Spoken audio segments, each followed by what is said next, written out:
The issue of Escoda or Sabina Shoal as a new flashpoint between China and the Philippine government seeking to protect its sovereignty in its exclusive economic zone is of little relevance or no consequence at all. So says the Armed Forces of the Philippines or AFP that insists China's illegal and continued presence in the country's waters is the only issue that counts, as our Alan Francisco lays out in this report.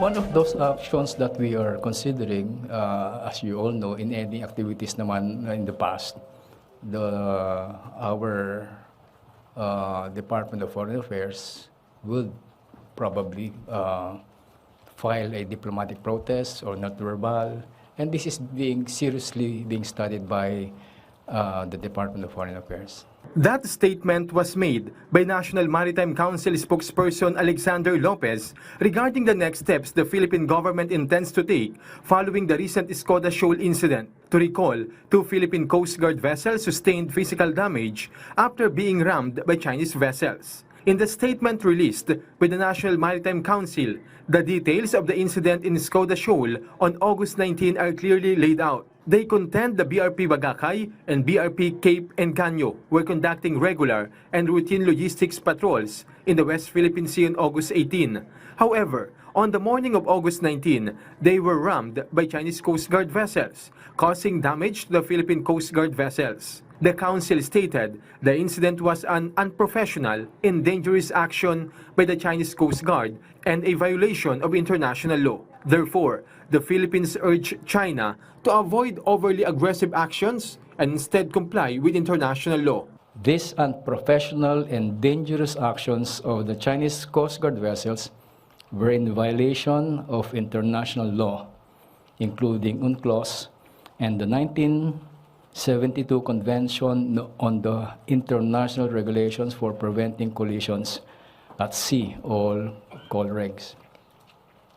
These illegal actions do not contribute to confidence-building measures necessary for the improvement of relations on the basis of mutual respect and for a rules-based international order. Hence, the Philippines urges China to refrain from aggressive actions and adhere to international law. The Philippines is concerned about what it perceives as China's acts of harassment and disrespect of the country's sovereignty in the West Philippine Sea. The Nat'l Maritime Council emphasized the Philippines will continue to uphold peaceful means to protect its rights and jurisdiction in the West Philippine Sea. Well, in line with the President's directive, no? Kasi if we would be going beyond diplomatic or peaceful approach, you can just imagine, maybe if you're referring to more kinetic actions, that would not be to the best interest of our country and of China, and even in the region. So we're looking at this approach. We can never go wrong by using this diplomatic and peaceful approach. And we are compliant to the Code of Conduct that we have signed in 2002, that among others, parties will will exercise restraint in the conduct of activities that would complicate or even escalate the dispute in the area, among others. Meanwhile, the Armed Forces of the Philippines believe Sabina or Escoda Shoal is not a new flashpoint or center of tension in the West Philippine Sea. The AFP reiterated any presence of Chinese vessels in any part of the West Philippine Sea is illegal. According to monitoring by the Philippine Navy, there are over 100 Chinese vessels in the West Philippine Sea. However, the 2 Chinese research vessels have already left. Their actions are coercive and aggressive. Their messages are deceptive. This is the cause of all the dynamics in the West Philippine Sea.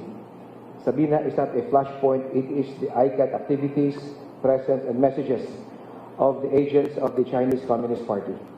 Alan Francisco from the National TV Network for a new and better Philippines.